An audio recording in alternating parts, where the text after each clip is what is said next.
هەروەک جەختی لێ دەکرێتەوە ئەم شەپۆلینە ڕزایەتی ئێران کە لە ڕۆژی هەفتەی مانگی نوێی ڕابردووە دەستی پێ کردووە و بە شۆڕشی ژینان ئاسراوە لە زۆر ڕەهەندیەوە جیاوازە لەگەڵ هەموو ئەو ناڕزاییانەی لە ماوەی زیاتر لە 40 ساڵی ڕابردوودا هەبوون. تەنانەت ئەو سیناریۆیانەی ئەگەری ڕوودانیشیان هەیە وەک بەرەنجامی ئەم شەپۆلینە ڕزایەتیە جیاوازن لەوانی پێشخۆیان لەو ڕوانگەیەوەی وەک دەگوترێت کاریگەری درێژخایەنی دەبێ بەسەر ئایندەی ئێرانەوە.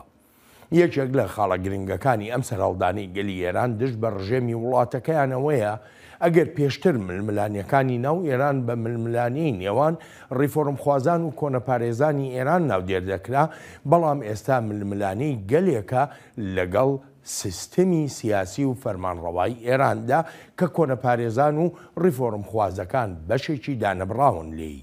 هێزی شەقامی ئێرانی ئێستا وەک پێدەچێت لە بەردەم ئەو دوو هێزەی ناو فەرمانڕەوایەتی ئێران وەستاونەتەوە و بەرەنگاریان دەبێتەوە و زۆریش پێدەچێت ئەم هێزە خاوەنی بڕیاری یەکلاکەرەوە بێ لە نەخشەسازی هاوسەنگیە سیاسی نوێیەکانی ئەو وڵاتەدا لەگەڵ ئەو هەموو ئاڵۆزی و کێشە و گرفتەی ڕژێمی کۆماری ئیسلامی لە ناو وڵاتەکەیدا ڕوبەڕووی بۆتەوە و لە بری ئەوەی هەر هیچ نەبێ کەمێک گۆڕانکاری لە سیاسەتەکانی خۆیدا بکات و داوای لێبوردن بکە لەو خەڵکەی لە ناو وڵاتەکەدا ڕۆژانە ڕوبەڕووی دەیان جەور و ستەم و مەینەتی دەبنەوە، تاران دەست وەردەداتە شەڕی سەپێنراوی رووسیا بەسەر ئۆکرایندا و بە ئەندازەیەکی شەوەک هەندێک لە چاودێر دەڵێن کۆماری ئیسلامی بۆتە بەشێک لە شەڕی ئۆکراین و هەموو پشتیوانیەکی رووسیا دەکات. ئێران لە ژێرباری قورسی کۆمەڵێک سزادایە بەهۆی ڕەفتار و سیاسەتەکانیەوە.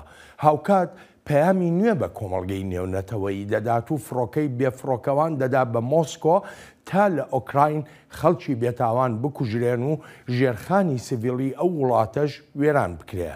لەو کاتەوەی ئەم کارەی ئێران ئاشکرا بووە دەکرێت بگوترێ گۆڕانێک یان زێدکردنێک خراوەتە سەر ڕوانینی کۆمەڵگەی نێونەتەوەیی و ئێستا دەڵێت ئێران لە ڕۆژەڵاتی ناوەڕاست و لە ئۆکراین ڕەفتاری شەڕانگێزانە بڕێوە دەبات و لە واشنتنیش پەنتاگۆن جەخت دەکاتەوە لەوەی تاران تێرۆر هەناردە دەکا بۆ ڕۆژهەڵاتی ناوەڕاست و بۆ ئۆکراین. ئەوەی ڕوودەدا لە پەیوەندی بە ئێرانەوە شتگەلێک نین لە پڕ و لە ناکاو هاتبناراوە، بەڵام بەرەنجامەکان جا بە هەر بارێکدا بن لەوانەیە سەرسوڕهێنەر بن لەو ڕوانگەیەوەی ڕووداوە گەورەکان و بەرەنجامەکانی بە زەبری کاریگەریەکانیەوە دەچنە ناو مێژووەوە، چونکە تاران تا ئامادەکردنی ئەم بەرنمەیە نەیتوانیوە ڕێگە لە خۆپیشاندانەکان بگرێت و پێش ناچێت. بۆ لەمە و دوایش ئەو تواناییەی هەبێ، چونکە شەپۆلی ناڕزاییەکان هێندەی تەمەنی ڕژێمی کۆماری ئیسلامی ئێرانە و لە هەمان کاتیشدا خەڵک نایانەوێت ئەزمموی ساڵی 1970 دووبارە بکەنەوە. بەڵام پرسیارەکە لەوەدایە ئەگەر گۆڕانکاریەک ڕوو بدا ئایا چ بەرنامە ڕێژیەکی بۆ کراوە و کێ دەتوانێت بۆشایی دەسەڵات لە ئێراندا پڕ بکاتەوە؟ خۆش هاتنەوە بۆ چاوی واشنتن.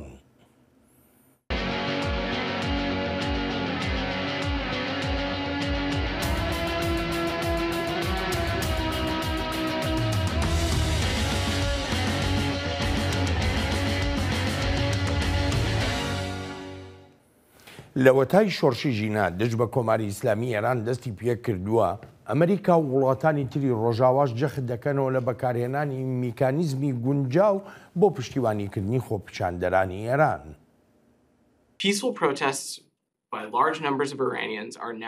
خۆپیشاندانی ئاشتیانەی ژمارەیەکی زۆری ئێرانیەکان پێیناوەتە دووهەم مانگەوە هاوکاتی هەوڵە تونند و تیژ ئامێزەکانی ڕژێمی ئێران بۆ سەرکوتکردنیان. ئەو هەوڵە تونند و تیژ ئامێزانەی سەرکوتکردن لەلایەن ڕژێمی ئێرانەوە و چاودێریکردنی توندی هاوڵاتیان و بڕینی ئامرازەکانی پەیوەندیکردن ئەوە دەخاتەوە بیرمان کە کۆماری ئیسلامی بە ئاشکرا ئازادیە بنچینەیەکان و مافەکانی مرۆڤ لە ئێراندا فرامۆش دەکات. ئێمەش بەردەوام تاوتوێ ئەو ئامرازانە لە بەردەستدا دەکەین بۆ پشتیوانیکردنی گەلی ئێران لەم هەوڵە ئاشتیانەدا بۆ بەرەنگاربوونەوەی سەرکوتکردنە دڕندانەکەی ڕژێمی ئێران. ئەمریکا نایشارێتەوە چ جۆرە سیاسەتێکیە بۆ پشتیوانی خەڵکی ئێران لە کاتێکدا دەسەڵاتداران و فەرمانڕەوایانی کۆماری ئیسلامی وەک بەشێک لەو ڕێبازەی گرتوویەتیە بەر بۆ سەرکوتکردنی خەڵکی وڵاتانی تر گوناهبار دەکات. Iran's leadership is facing a problem of its own making. ڕێبەرایەتی ئێران ڕوبەڕووی ئەو کێشەیە بووەتەوە کە بەدەستی خۆی دروستی کردووە. تاران بەردەوام ئەمریکا بەهاندان بۆ ئەم شەپۆلی ناڕەزایەتیانە گوناهبار دەکات. باڕوون و ئاشکرابی خۆ پیشاندانەکان بریتین لە ناڕەزایی گەلی ئێران و داواکاریەکانی گەلی ئێران. دەشبێت زۆر وریابین و نەکەوینە داوی زانیاریە چاواشەکارەکانی ڕژێمی ئێرانەوە. سیاسەتی ئێمە لەسەر بنەمای ئەو ڕێگایانەدا ڕێژراوە کە تایبەتن بە دۆزینەوەی چۆنیەتی پشتیوانیکردنی گەلی ئێران بۆ بەرەنگاربوونەوەی سەرکوتکاریە دڕندانەکەی ڕژێمی ئێران و جێگیرکردنی مافی مرۆڤ لە ئێراندا. لە وەتای ساڵی 1970 کە ڕژێمی کۆماری ئیسلامی دەسەڵاتی خۆی سەپاندووە، ئێران لە راپۆرتە نێوخۆیی و نێونەتەوەییەکانیشدا بەردەوام لە ڕیزبەندی پێشەوەدا بووە بۆ پێشێلکردنی مافەکانی مرۆڤ و بۆ سەپاندنی قورسترین سزا بە تاوانی هەڵبەستراوی جۆرا و جۆرەوە بەسەر دەنگ و ڕەنگە ڕەخنەگرەکان لە ڕژێم.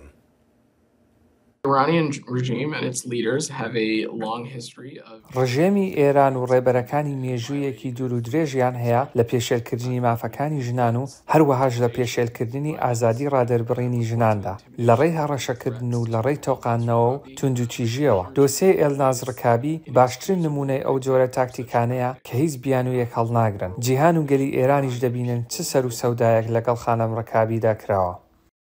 هەر بۆیەشە جیهانی ئازاد و دیموکرات لە ڕێی بەکارهێنانی میکانیزمە کاریگەرەکانەوە بەرەنگاری سیاسەتەکانی کۆماری ئیسلامی دەبنەوە. لە ماوەی ڕابردووشدا نەکەر ئەمریکا بەڵکو زۆرێک لە وڵاتانی ئەوروپاش ڕێوشوێنی توندیان بەرامبەر تاران ڕاگەیاندووە. جارێکی تریش پشڕاستی دەکەینەوە وەکێکێتی ئەوروپا چواربڕیاری سزادانی ڕژێمی ئێرانمان هەیە. ئەوانش بەرپرسیار دەکرێن کە هێزی دڕندانەی خۆیان دژ بە هاوڵاتیان و دژ بە ژنان و پیاوان و گەنجان بەکاردەهێنن، چونکە هاوڵاتیانی ئێرانی دەیانەوێت وەک ئێمە بە ئاشتی و ئازادی بژین. هەر بۆیە سزای دیاریکراویش بۆ ئەوانە دانراون و هیوادارم هاوڕایی هەبێت بۆ بەرپرسیارکردنی ئەوانەی بێجگە لە بەکارهێنانی هێز لە بەرامبەر هاوڵاتیانی بێتاواندا هیچ شتێکی تر نازانن. بەلای منەوە زۆر گرنگە سزا بسەپێنینە سەر ئەوانەی بەرپرسیارن لەو دڕندایەتی بەرامبەر گەلی ئێران و گەنجانی ئێران دەکرێت کە خۆپیشاندان لە پێنەوە بەدەستێنانی مافە بنچینەکانیاندا دەکەن. ئەوەی دەیبینین لە ئێراندا تۆقێنەرە و دەبێت یەکێتی ئەوروپا هەڵوێستێکی زۆر بەهێزی هەبێت و کاتێکیش باس دێتە سەر ئێران ئەوە دەبێت هەموو ئامرازەکانی لەبەردەستدان بەکار بهێنرێن. ئەوروپا بڕوایەکی تۆکمەی هەیە بۆ هۆڵەی خۆپیشاندەرانی ئێران دەیدەن بۆ گۆڕانکاریەکی بنەڕەتی لە وڵاتەکەیاندا و سیاسەتی ڕژێمی ئەو وڵاتەش ڕەت کراوەتەوە. هەروەهاش داوای سەپاندنی سزای قورستر دەکرێت بەسەر دەسەڵاتدارانی ئێرانیدا.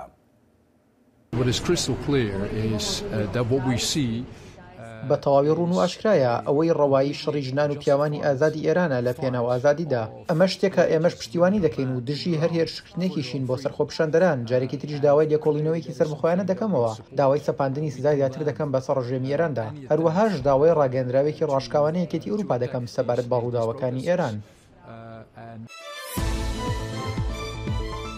برنامه هەفترنگ برنامه کونەری یا بەشی کوردی لە دەنگی ئەمریکایی. ئەز لوقمان ئەحمەد هەردوو هەفتی جارێکی وەدبم گەڕێکی ناو بەختی چاند و هونەرا ڕەنگین بمەڕەنە.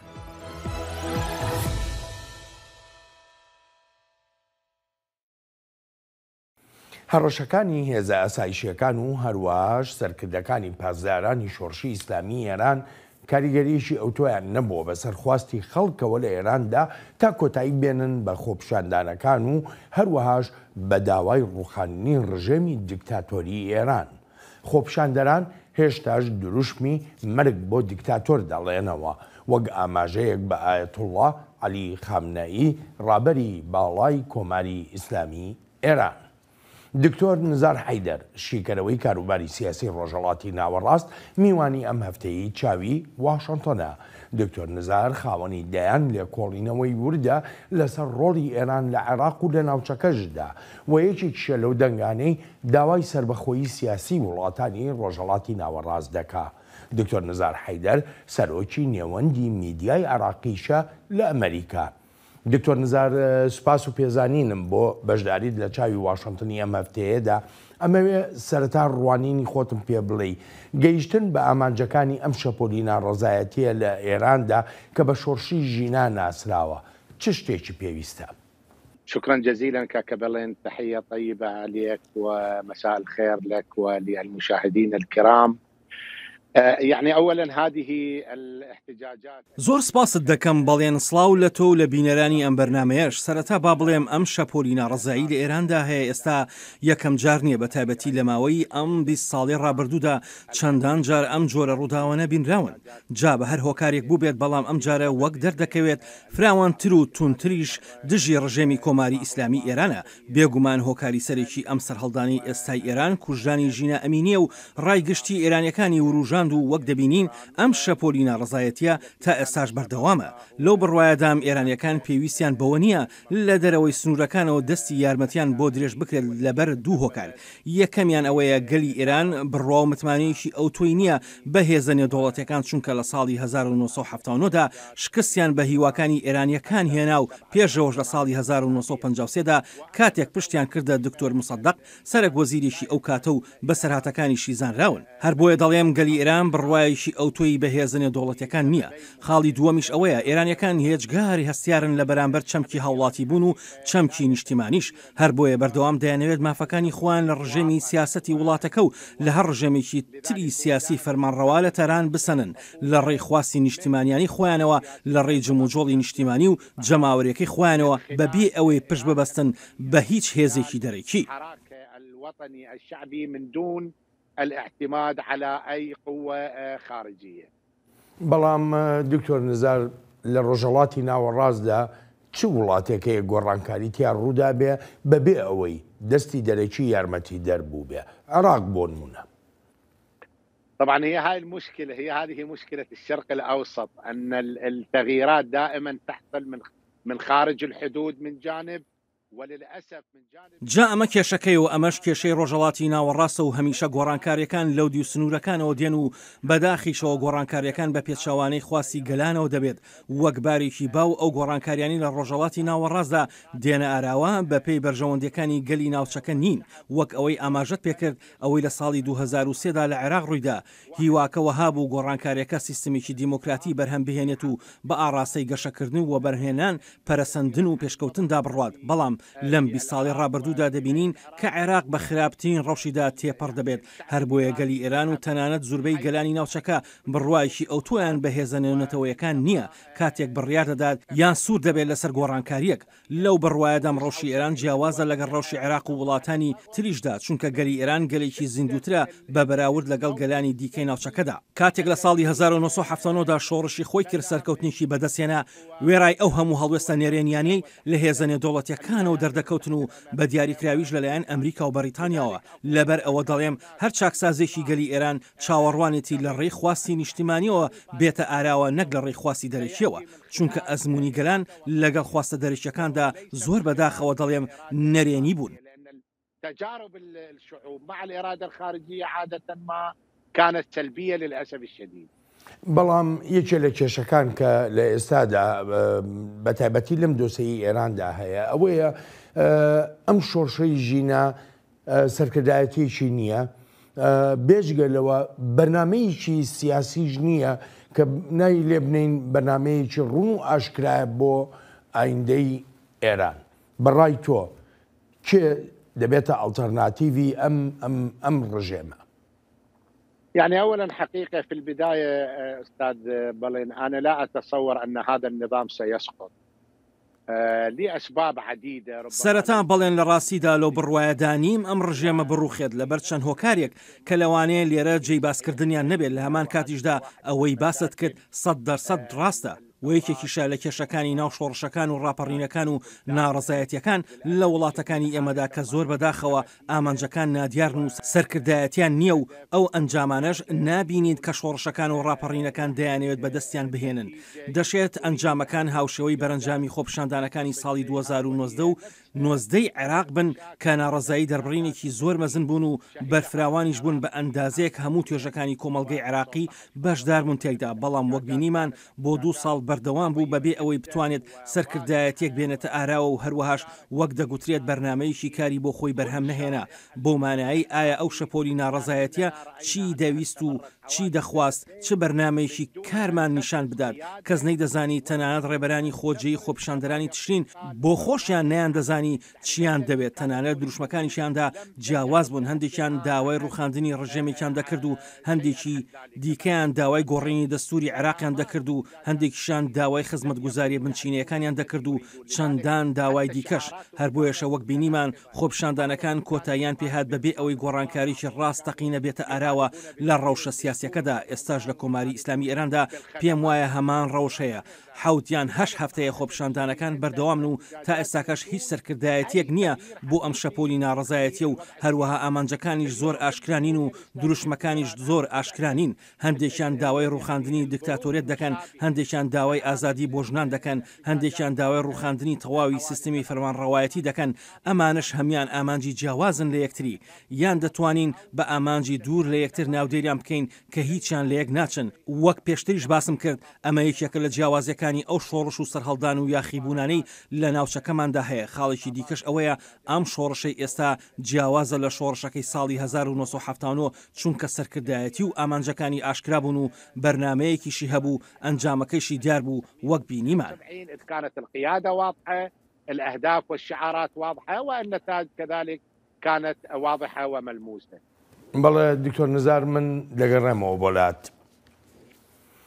هەوڵاتیانی ئێرانی وێڕایی هەموو سەرکوتکردن و هەڕەشەکانی ڕژێمی ئێران لیان دەکات، بەڵام هێشتاش سوورن لەسەر داواکاریەکانی خۆیان بۆ بەدەستهێنانی ئازادی و مافە سیڤیلیەکانیان.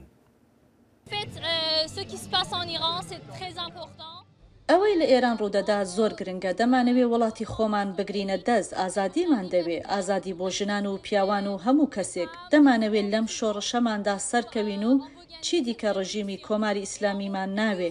بەردەوام دەبین لە خۆپیشاندانەکان و ناڕزایەتی دەربڕین تا ئەو کاتەی سەردەکەوین.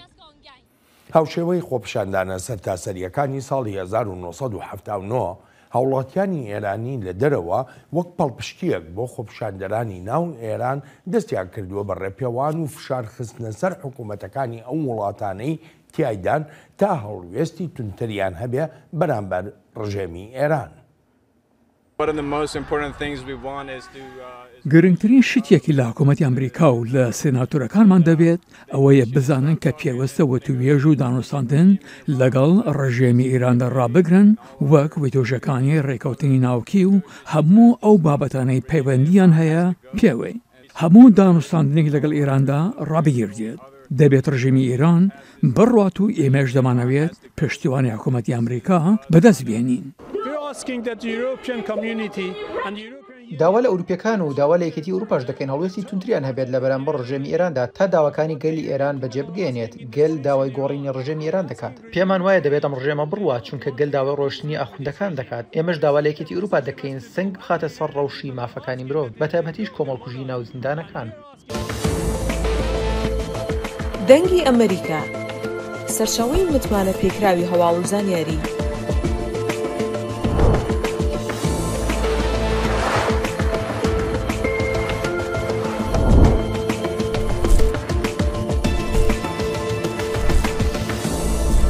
لە ماڵپەڕ و تۆڕە کۆمەڵایەتیەکانی دەنگی ئەمریکاوە ئاگاداری هەواڵ و گۆڕانکاریەکانی جیهان بە.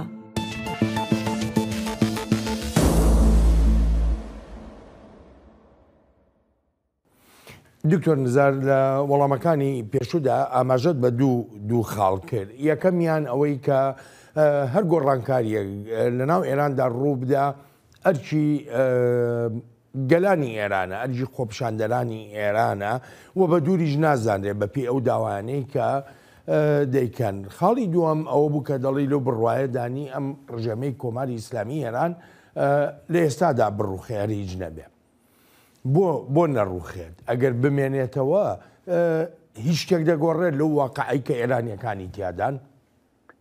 شوف سيدي الكريم، طبعا هذه الاحتجاجات متهمة في إيران بأنها جا بەڕێزم ئەم خۆپیشاندانانە لە ئێران گوناهبار کراون بۆی لەلایەن دوژمنانی کۆماری ئیسلامیەوە بەڕێوە دەبرێن. ئەمە وەک دەسەڵاتدارانی ئێران دەڵێن لە کاتێکدا گەلی ئێران لەم بابەتەدا زۆر هەستیارە، بەڵام لە هەمان کاتدا کۆماری ئیسلامی ئێران بە شۆڕشێکی تردا تێپەڕیوە کە زۆر لەمەی ئێستا گشتگرتر و بەهێستریش بووە. ئەو شۆڕشەی ناوی لەنرا شۆڕشی سەوز و سەرکردایەتەکەشی لە ناو شۆڕشی ئیسلامی ئێراندا بوو و لە ناو سیستەمی کۆماری ئیسلامی ئێرانیشدا بوو وەک مەهدی کەڕوبی، ڕەفسنجانی، میر حوسێن موسەوی. لە ڕاستیدا ڕاپڕینێکی زۆر گەورە بوو، بە ملیۆنان خەڵک بەشدار بوون تایدا. لە بیرمانە ئەو کاتە بەپێی ئامارەکانی دەوڵەت لە ئێران وەک خۆیان دەیانگوت 7 بۆ 20 ملیۆن کەسی ناڕازی بەشداریان تیادا کردووە. بەڵام وێڕای ئەوەی شۆڕشی سەوز ئەوەندە گەورە بوو، وێڕای ئەوەی سەرکردایەتی ئەو شۆڕشە لەلای خەڵکی ناسرااو بوو، سەرکردایەتەکە لە ناو ڕژەمی کۆماری ئیسلامی ئێراندا بوو، هەرگیزیش گوناهبار نەدەکرا بۆی لایانی دەرەکی لە دەرەوەی سنوورەوە هەڵی سوڕێنێت. لە هەمان کاتیشدا شۆڕشی سەوز شۆڕشێک بوو بە ئاشتیان نەکرا، بەڵام لە کۆتاییدا شکستی هێنا. بۆچی؟ چونکە ئەم ڕژەمەی ئێران و لایەنگرەکانیشی هەروە بە ئاسانی خۆیان نادەن بەدەستەوە بۆ دەرفەتی گۆڕانکاری، وەها خۆیان دادەنێن کە هەموو شتێکی خۆیان بەخت کردووە لە پێناو گۆڕینی ڕژێمی شەهەنشادا. لەبەرەوە دەڵێم ئاسان نابێت جە ئەگەر یارمەتیمان بدەیت شتێکی تریش بڵێم لەو بڕواایەدام ئەم خۆپیشاندانانە ڕژێمی ئێران ناچار دەکات تا چاو بخشێنێتەوە بە سیاسەتەکانیدا، بە تایبەتیش ئەوانەی پەیوەندیان هەیە بە ڕەهەندی ئابووری و کۆمەڵایەتی و هەروەهاش ئەوانەی ڕەهەندی پەیوەندی نێونەتەوەی هەیە و پەیوەندیان بە هەرێمایەتیەکەشەوە هەیە. ڕەوشی ئابووری ئێران فشارێکی گەورەیە بەسەر ڕژێمی ئێرانەوە، وەک دەزانی یەکێکە لە هۆکارەکانی کە بۆتە مای تەقینەوەی خەڵک لەگەڵ هۆکارە سەرێکیەکە کە کوژرانی ژینە ئەمینی بوو. والمعروف هو موضوع مقتل المغدورة مهتا أميني. دکتۆر نزار لێرەدا من بە پێویستی دەزانم لە جەنابەت بپرسم. ساڵی 2009 کاتێک کە شۆڕشی سەوز لە ئێران دەستی پێکرد، شۆڕشی وەکو دەگوترێ ڕیفۆرم خوازەکان بوون لە ئێراندا کە بەشێکی دانەبراون لەم دەسەڵاتەی ئێستای ئێران، بەشێکی دانەبراون لەم سیستەمەی ویلایەتی فەقیە.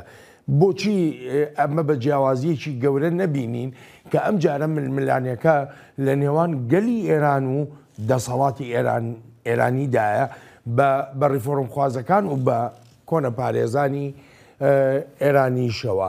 کۆنە پارێزان ینی ڕاستە بیرکردنەوەیان جیاوازە، بەڵام لە بەرنامە هەرە سەرەکیەکەی کە بەیەکەوە دایان بەستێتەوە لە ئێراندا ڕیفۆرم خوازەکان و کۆنە پارێزان چ جیاوازیەک هەیە لە نێوانیانە لە کاتێکە هەردوو لایەن بڕوایان بەم سیستمە هەیە چاکسازی بکرێ یان نەکرێ. ئەمەیان بابەتێکی ترە کە هەردوو لا ڕیفۆرم خوازەکان و کۆنە پارێزانیش بڕوایان هەبێ بە دەستوری ئێرانی بەبێ ئەوەی گۆڕانکاری تیا بکرێ چ جیاوازیەکە. سەروەختی ڕیفۆرم خوازەکانیشمان بینی هیچی زیاتر و جیاوازتر نەبوو لەسەر وەختی ئێستای ئیبراهیم ڕەئیسی بۆ نمونە کە سەرۆکێکی کۆنە پارێزە. تقصد يعني ما الفرق بين المحافظين لە ڕاستیدا جیاوازیەکان زۆر گەورن. ئەگەر هات بە و دەرفەت بڕەخسایە بۆ ڕیفۆرم خوازەکان بە شێوەیەکی ڕاستەقینە و واقعیانە فەرمانڕەوایی کۆماری ئیسلامی بوونایە بەبێ فشار و تەگەرەی کۆنە پارێزان یان ڕادیکاڵەکان، ئەوە زۆرێک لە بابەتەکان لە ئێراندا گۆڕانیان بەسەردا دەهات. لە پەیوەندی بە دەستوری ئێرانەوە ڕیفۆرم خوازەکان دەخوازن ژمارەیەکی زۆری بەندەکانی دەستور بگۆڕن، تەنانەت ئەو بەندانی پەیوەندیشیان هەیە بە بابەتی ویلایەتی فەقیهیەوە. شێخ ڕەفسنجانی خاوەنی ئەو بیرۆکەیە بوو تا وەلی فەقێ لە تاکە کەسیەوە بگۆڕێت بۆ ئەنجومەنێکی 5 کەسی. بێگومان ئەمە جیاوازێکی گەورەیە، چونکە تا ئەندازێکی زۆر دەسەڵاتەکانی وەلی فەقێ کەم دەکاتەوە و دەسەڵاتەکانی ڕابەری باڵاش کەم دەکاتەوە.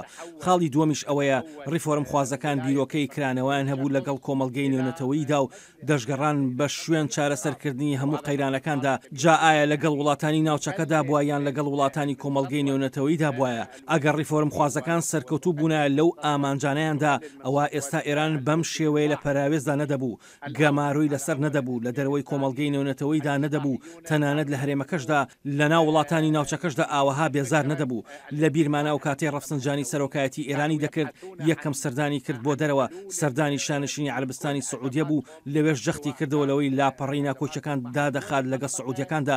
جا ئەگەر ئەو شتانە ڕویان بدایە ئەوە تەواوی ناوچەکە بەم هەموو قەیرانانەدا تێنەدەپەڕی کە دەزانین هەموو ئاڵۆزیانی ناوچەکە بە پلەی یەکەم بەهۆی ململانی نێوان ئێران و عەربستانی سعودیەوەیە، جا لە یەمەن بێت یان لە سووریا یان لە عێراق. دکتۆر هەتا ئێستا لەم شۆڕشەی ژینادا ڕیفۆرمخوازەکان چیان کردەوە بۆ پشتیوانی گەلانی ئێران؟ پێشتریش خۆپشاندان هەبوو لەسەر وەختی ڕیفۆرمخوازەکاندا. چی کرا؟ یعنی ئەمەیە پرسیارەکە لێرەدا. بەشێکی تری پرسیارەکەمەوە بوو چۆن جیاواز نییە ئەم شۆڕشە لەگەڵ ئەو ڕاپەڕینەیە ئەو خۆپشاندانانەی لە 2009دا دەکران. ئێستا هەموو گەلی ئێران ڕوبەڕووی ڕژێمی ئێران بۆتەوە.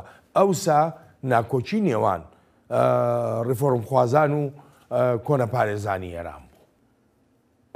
أولا سيد الكريم خاڵی یەکەم برای بەڕێزم ئەوەیە ڕیفۆرمخوازەکان لە ئێستادا کەمینەن لە پەرلەمانی ئێراندا.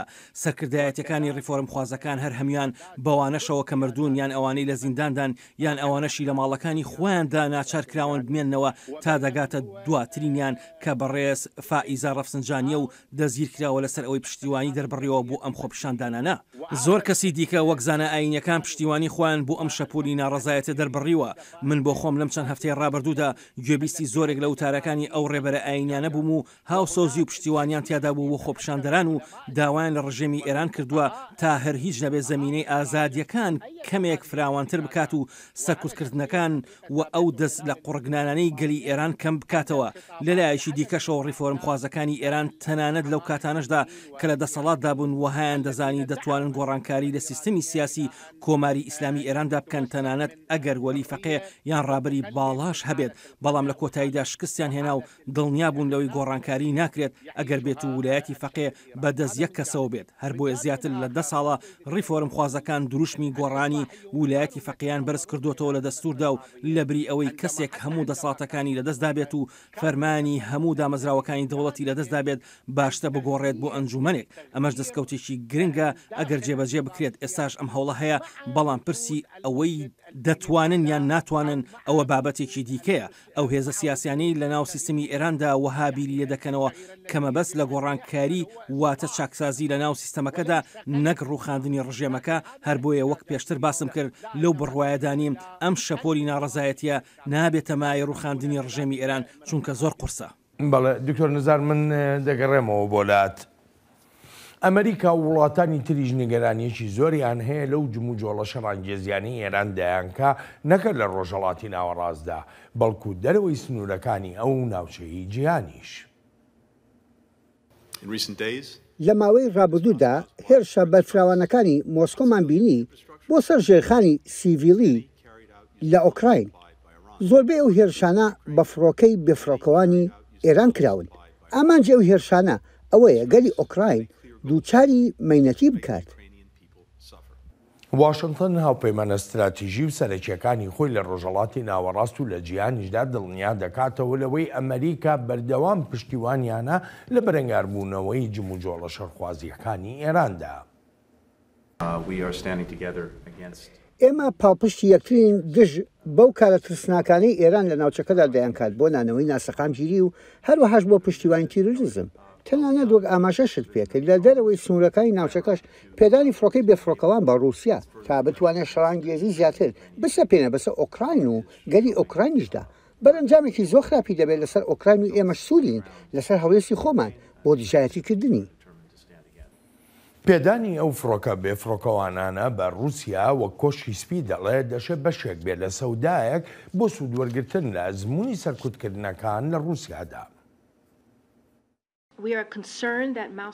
ئێمە نیگەرانیمان هەن سەبارەت بەوەی دەشێت مۆسکۆ پێشنیاری بۆ ڕژێمی ئێران کردبێت لەسەر شێوازی چۆنێتی سەوداکردن لەگەڵ ئەم شەپۆلی ناڕەزایەتیەدا تا هەمان ئەزموونی رووسیا بەکار بێنێت بۆ سەرکوتکردنی خۆپشاندانەکان. ئەم دۆسەی پێشلکردنی یاسا و ڕێساکانی نەتەوە یەکگرتوەکان براوەتە ناو ئەنجومەنی ئاسایشی UN و وەک نوێنەرانی وڵاتان دەڵێن بەڵگەکان هیچ چەند و چوونێکیان لەسەر نییە بۆ تێوەگلانی کۆماری ئیسلامی لەو شەڕەی سەپێنراوە بەسەر ئۆکرایندا.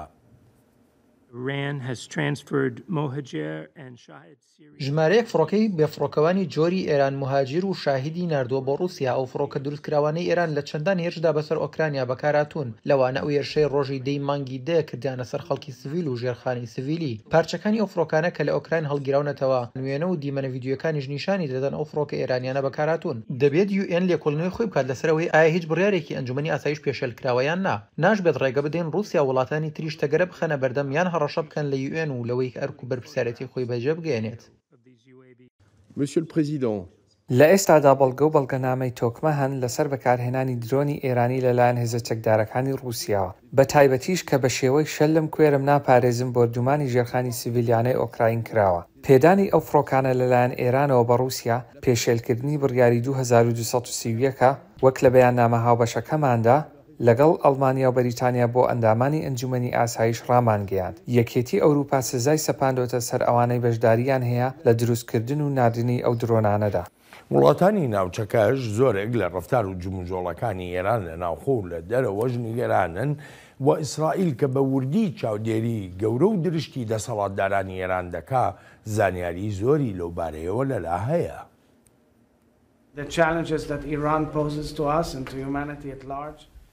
ئەو ئاڵنگاریانەی ئێران بۆ ئۆیمە و بۆ مرۆڤایەتی درستی دەکات لە ڕادەبەدەرن. دڵمان لایگەری ئێرانە لە ژنانی ئێران کە ڕۆژانە هێرش دەکرێتە سەریان و سەرکوت دەکرێن. زانیاری زیاترشمان لایە لەسەر ئەو چەکە ئێرانیانەی کە دژ بە خەڵکی سڤیل بەکاردەهێنرێن لە ئۆکراین. دەسەڵاتدارانی ئەم کۆمارە ئیسلامیە بەردەوام نکوڵی لە هەموو ڕاستیەک دەکەن. ئێستاژ وەک چۆن نکوڵی لە کوشتنی ژینە ئەمینی دەکا ئەواژ نکوڵی دەکا لەوەی چەکی دابێت بە رووسیا لە کاتێکدا بەڵگەکان شتێکی تر دەڵێن. کۆماری ئیسلامی ئێران بەردەوام ڕایگەیاندووە کە بەشێک نییە لە شەڕی ئۆکراین و چەکمان هەناردە نەکردو بۆ هیچ لایەنێکی شەڕ لە ئۆکراین. زایڵی داهێنان بەرنامەیەکی فەرهەنگی و هونەری بەشی کوردی دەنگی ئەمریکا. من ئاسۆ جەبار لە واشنگتن دیسیەوە هەردوو هەفتە جارێک دەبمە میوانی ماڵەکانتان لەگەڵمان.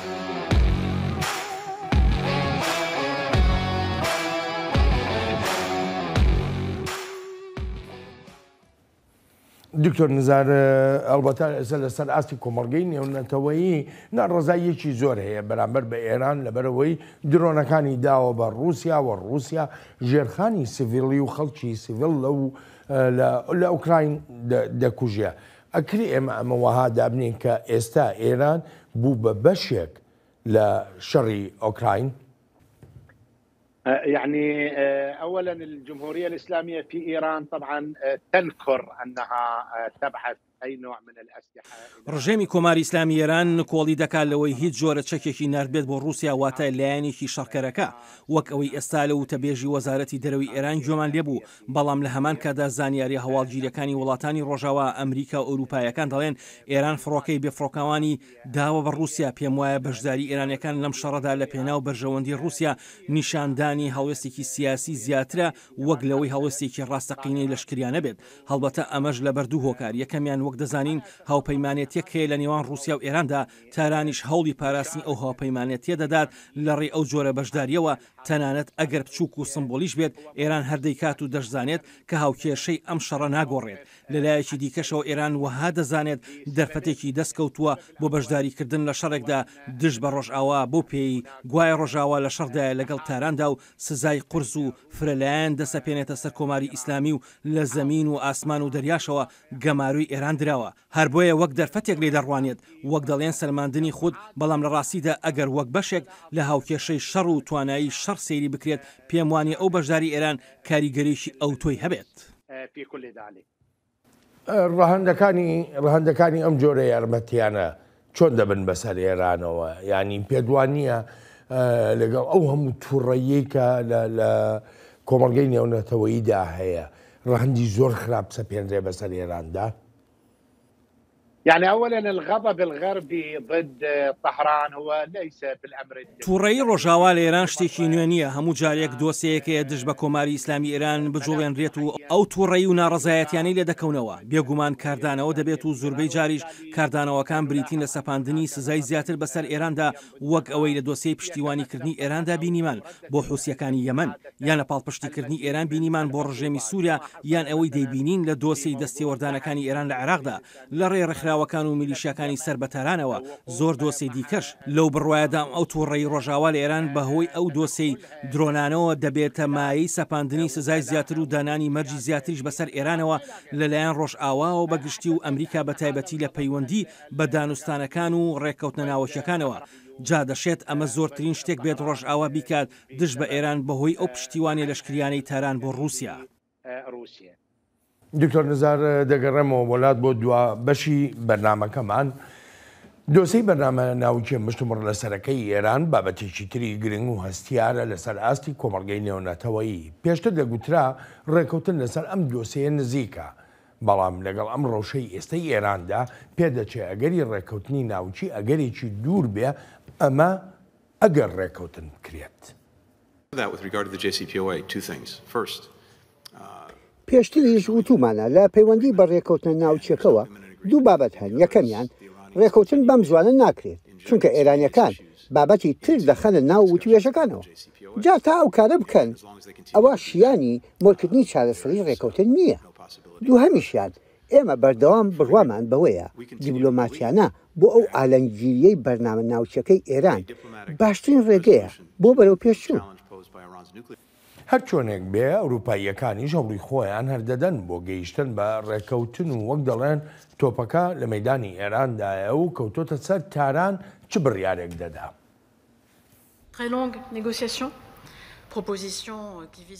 پێشنیازێک کراوە بۆ ئێران پاش ئەم دانوستانە درێژخایەنە و بەو ئامانجەیە چارەسەری ئەم قەیرانە ناوکەی تاران بکرێت کە زۆر ترسناکە.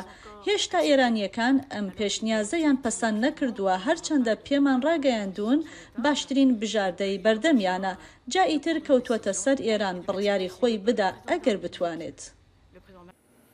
ئێران بڕیارەکانی خۆی وا باز دەکا کە بۆ بەرژەوەندی هەوڵاتیانی ئێرانە لە کاتێکدا لەسەر شەقامەکانی شار و شارچکەکانی وڵاتەکەدا هێزە ئەسایشیەکان و پاسداران و هێزە میلیشیایەکانیش تەقە لە خەڵک دەکەن چونکە داوای ژیانێکی باشتر دەکەن.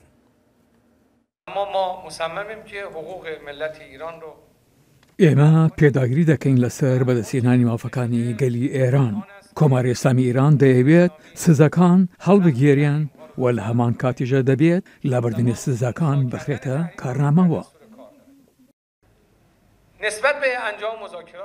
هاوکاتی دانوستاندنەکان ئێران بە شێوەیەکی لۆژیکی و گونجاو هەڵویستی خۆی ڕاگەیاندووە. بەڵام ئێستا ئەوە ئەمریکایەکانان دەبێت بریاری خۆیان بدەن، بەڵام دوای دەخان و کات بە فێڕوو دەدەن. دکتۆر نزار لە پێشووی بەرنمەکەدا ئاماژە بۆ کرد کە ئەو نردنی درۆنەکان بۆ رووسیا ئەمە بەشێکە لە سیاسەتی شەرفرۆشتنی ئێران بە جیهانی ڕۆژاوە. ئەی لەبارەی ڕێکەوتنە ناوچیەکەەوە ئەمەیان دوا پرسیارم دەبێت پێ دوای ئێران بەڕاستی بگاتە ڕێکەوتن لەگەڵ ڕۆژاوادا؟ نعم، إيران يعني حريصة جدا ومستعجلة على أن تصل إلى بەڵێ ئێران زۆر بەپەرۆشە و هەروەها بەپەلەشە تا لەم دۆسیەدا بگاتە ڕێکەوتن لەگەڵ ڕۆژئاوا و بە دیاریکراویش لەگەڵ ئەمریکادا، بەڵام لە هەمان کاتیشدا ناوێت وەها دەرکەوێت لە بەردەم ڕای گشتی ئێراندا کە شکستی هێناوە لە دانوستانەکاندا و هەموو مەرجەکانی ڕۆژئاوا و بە تایبەتیش مەرجەکانی ئەمریکای پەسەند کردووە. ئێران پەلەیەتی چونکە ئەو ڕۆژە ئابووری و کۆمەڵایەتی ئێران پیایدا تێدەپەڕێت دەبێت گەیشتۆتە ئەو پەڕی یەجگار ترسناکیشە. بێزاری و ناڕەزاییکی زۆر لە کۆمەڵگەی ئێراندا دروست بووە دژ بە ڕژێم بەهۆی گەمارۆکان و سزا نێونەتەوەیەکانەوە. هاوکات وەک وتم حکومەتی ئێران نایەوێت ئەوە نیشانی گەلی ئێران بدات کە لە بەردانواندنی کردووە لەسەر دروشمەکانی و لە بەردانواندنی کردووە لە ئامانجەکانی. لەو بڕواژدا وڵاتانی ڕۆژئاواش تا ئێستاکە زۆر ڕژنین لەسەر ئەوەی بگەنە ڕێکەوتن لەگەڵ ئێراندا لەبەر چەند هۆکارێک. یەکەم هۆکار ئەوەیە کاریگەری سزەکان لە ئێستادا دەرکەوتون لەسەر ڕژێمی ئێران ئێران و حکومەتیش هەر بۆیە دەڵێن با ئەم ڕەوشە بۆ چەند مانجێکی دیکە یان بۆ ساڵێکی دیکەش درێژ بێتەوە کە لەوانەیە یارمەتی دەربێت بۆیان یان فشار بخاتە سەر حکومەتی ئێران و ئەو لە بەردانواندنانە بکات کە پێویستن وەک دەبینین ڕۆژ ئاوا هەر ڕۆژە و مەرجێکی نوێ دادەنێت و دەیخاتە سەرمێزی دانوستاندن وەک مەرجی موشەکە بالستیشەکان و فڕۆکەی بێفڕۆکەوان لە کاتێکدا ڕێکەوتنەکە ناوی ڕێکەوتنی ناوەکیە جا چه پەیوەندی هەیە لە نێوانیاندا لە بەرامبەریشدا ینی بەڕاستی بیڵین ئێرانیش هەمان شێوە کۆمەڵێت داوای سیر و سەمەرەی خستە سەر مێزی دانوستانەکان بەڵام بەداخەوە کاتی بەرنامەکەم تەواو بوو دکتۆر نزار زۆر سپاس دەکەم شکران جەزیلەن سپاس بۆ هەمولایە گەڵبەتە ئازیزانم سپاسی بێپایانم بۆ ئێوەی خۆشەویستە کە تا ئێستا لەگەڵماندا بوون تا هەفتەی ئایندا چاوێکی نوێی واشنگتن ڕێز و خۆشەویستی ستافی بەرنامە هەروەهایی خۆیشم بەڵێن ساڵح پەسەند بفەرمونون هەر لە خۆشیە جێتان دێڵی